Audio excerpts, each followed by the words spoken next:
Hey folks, and welcome back.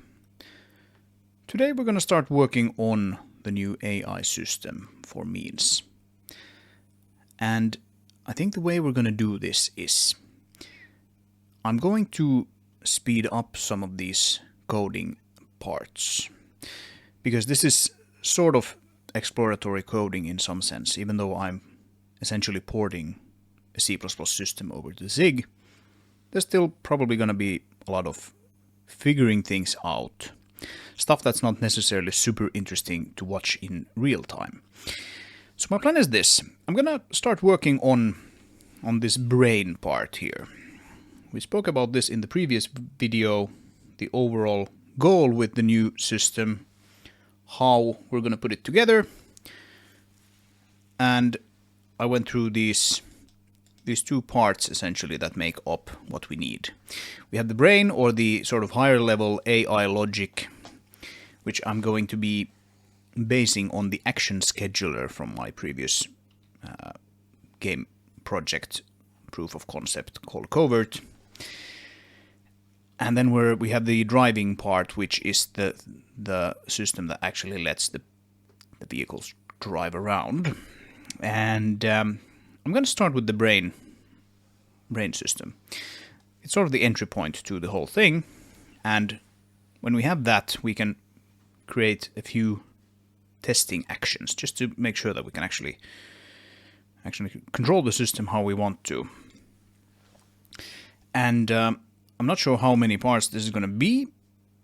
Probably more than one. There's quite a lot of stuff to do here.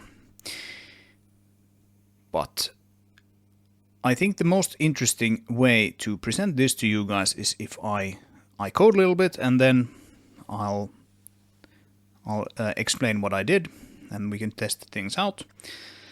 And then I code a bit more, and the coding parts are sped up, at least most of them. So let's do that. I'm going to start working now, and I'll report on my progress in a little bit.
Okay, so let's have a first look at what we have here. I immediately ran into some questions here of how to actually do this thing.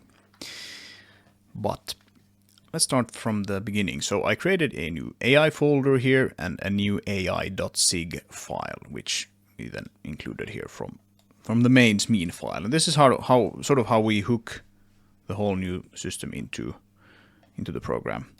You refer to it from here. This is sort of a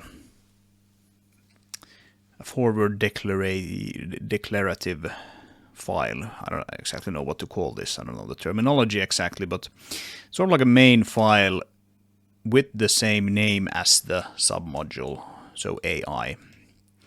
And this file is used essentially just to declare some submodule names and import the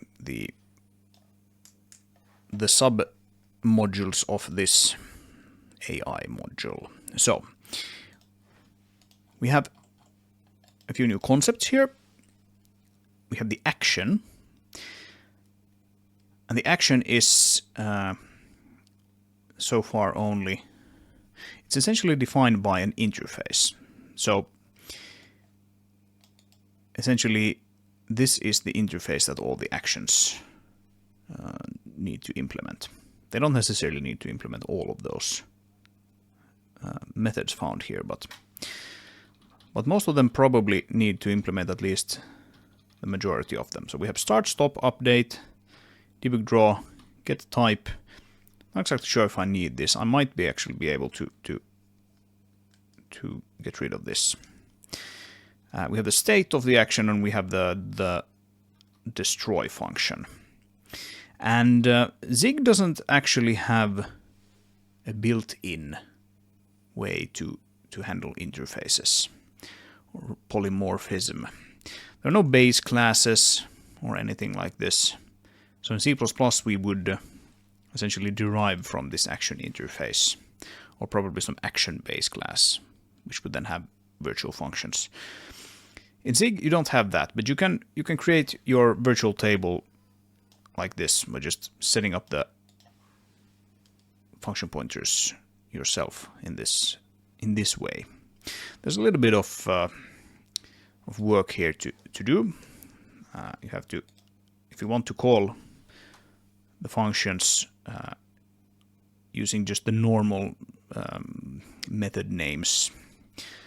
If you have a pointer to one of these action interfaces and you just want to call like .start, for example, you have to have sort of a wrapper function like this, which then goes into the B table and calls that. So there's a little bit of sort of boilerplate that goes into creating interfaces like this, but I use this system in a few places in Basis, and it works pretty alright, so I'm just going to use it here as well. Now some of you may point to the fact that there's a reason why Zig doesn't have interfaces like this, and you really shouldn't be using it for things like this. And there may be some truth to that. However, I find that this system works really, really well for my purposes, and it's perhaps a bit too object-oriented for a Zig purist, but I'm not really a purist in any sense of the word, so I just use what I know is working. And this is how I've set it up so far. So what do we have then? We have the action layer, and the previous video mentioned briefly that we have like layers. You can have one layer is essentially a queue of actions that the actor can carry out, and you can have multiple layers if you need the actor to do multiple things simultaneously, which can be really handy. For example, the actor can drive somewhere, and while they are driving they might do something else, and then that something else will happen on the secondary layer. I'll get back to layers in a little bit.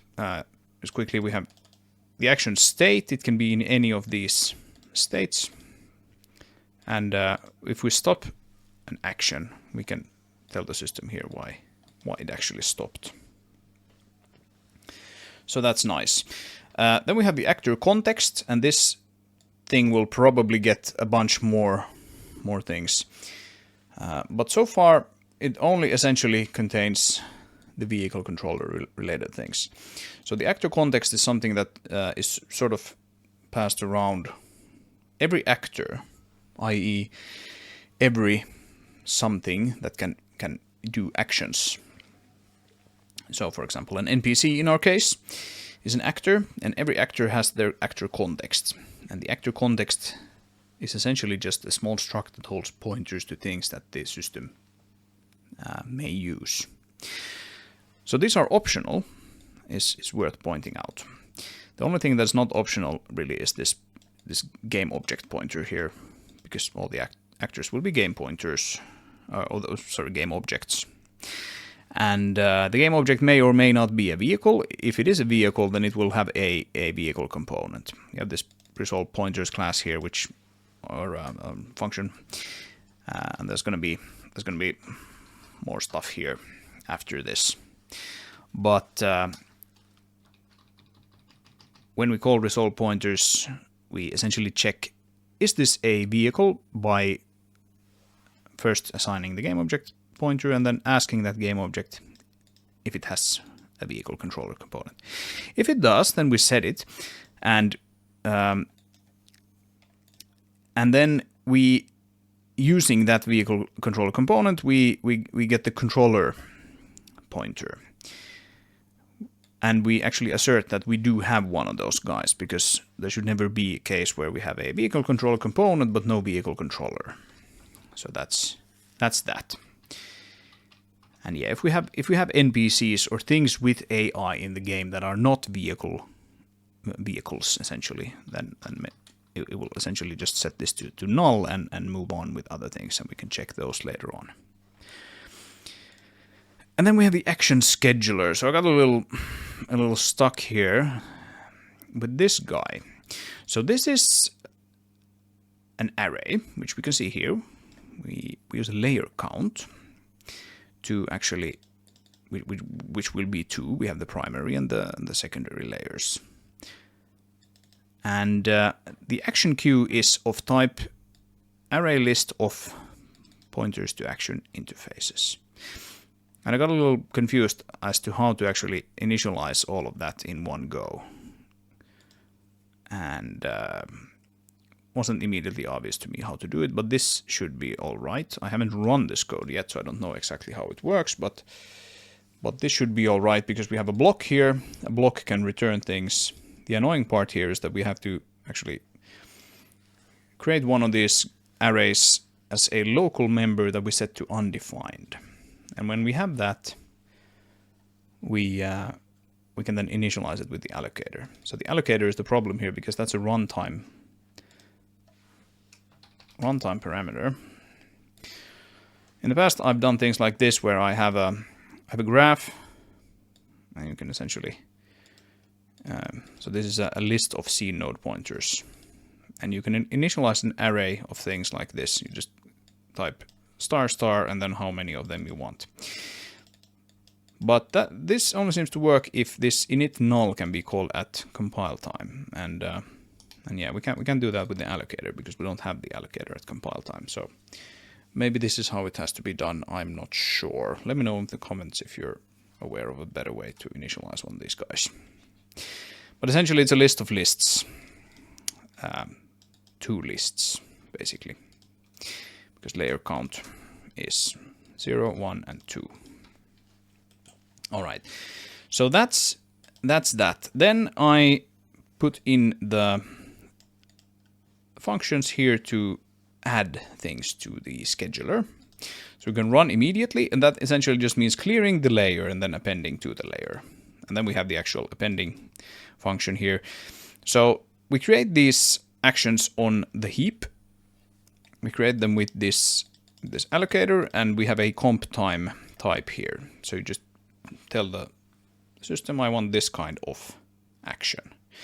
And this should work essentially with any kind of object that we want to create, as long as it adheres to this interface that we've set up for ourselves here. So this is really nice. This is sort of like a duck typing way of doing this. We just call t.init, and anything that has an init function that follows this signature should work. So we pass it the allocator, and then we pass it the actor context. The actor context, of course, needs to be passed to this action scheduler previously. And it also needs to, the type also needs to have this interface as a member so that we can get the address of it there, and then append it to the queue and return it. So pretty simple stuff. And finally, we have a function to clear the layer, and we get the queue, the queue based on the layer passed in, and we iterate over all the things in the queue. And those should all be pointers, so we can quite simply, or they should be interfaces. So we can get the state, we can call stop, and then destroy. And that should be it really. Since these are actually already pointers, I'm not sure if I actually have to do. I shouldn't maybe have to do that. I think that should be perhaps already all right. Yeah, because this is already a pointer, so I don't need to take like a double pointer there. It still builds, but we're gonna have to make sure it runs as well. And so I think this should be pretty much what we need to have like a very, very simple little framework for running actions on things. So I think I'm gonna end this video now, and then in the next video we'll start to actually use this in some capacity, create a component that we can add these things to, and we can start actually running these actions and create like a dummy action or two, make sure that they do their thing. So I'll see you in the next one. Bye.